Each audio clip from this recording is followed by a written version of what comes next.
எந்த கட்சி ஆளுகிறது, எந்த கட்சிக்கு பெருமை, யாருக்கு பெருமைன்னெலாம் பார்க்கக்கூடாது, இது தமிழக மக்களுடைய பிரச்சனை அப்படின்னு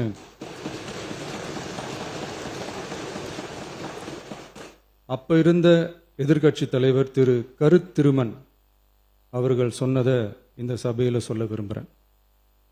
காவிரி பிரச்சனையில் சம்பந்தப்பட்ட 2 மாநிலங்களும் ஒன்றிய அரசும் உட்கார்ந்து முடிவெடுக்கணும்னு 1969 இந்த சபையில் பேசியிருக்கிறாங்க.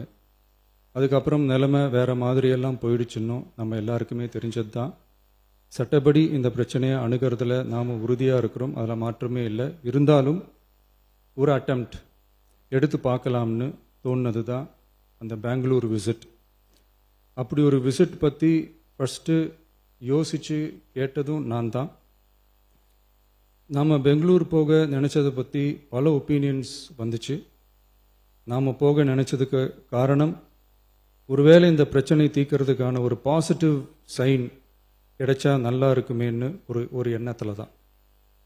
இன்றைய காலத்தில் பகை நாடுகளை பேசி தீர்க்க பார்க்குறாங்க, பக்கத்து மாநிலத்தோட பேசி பார்த்தா என்னன்னு நினச்சேன்.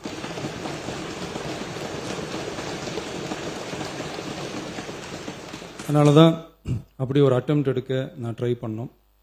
ஒருவேளை அந்த அட்டெம்ப்டில் ஒரு அவமானம் நேர்ந்தால் என்ன செய்யன்னு சில பேர் கேட்டாங்க. அப்படி நடந்தால் தமிழ்நாட்டு மக்களுக்காக அதையும் தாங்க தயாராக தான் இருக்கேன்.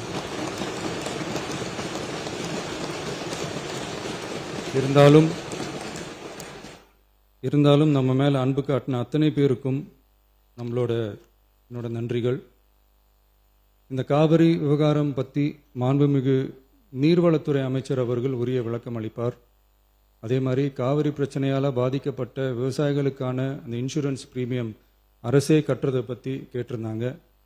அதுக்கான விரிவான பதிலை மாண்புமிகு விவசாய அமைச்சர் அவர்கள் தருவார். அப்புறம் இந்த குறுவை சாகுபடிக்கு அந்த நிவாரண தொகுப்பு பற்றி எதிர்க்கட்சியிலேருந்து கேட்டிருந்தாங்க. அந்த குறுவை சாகுபடிக்கு அந்த நிவாரணம் ஏற்கனவே கொடுத்தாச்சு, வழங்கியாச்சு. இது அரசியலே நாங்கள் தான் அப்படின்னு சொல்லிக்கிறவங்களுக்கு இது எப்படி தெரியாமல் போச்சுன்னு எனக்கு தெரியல.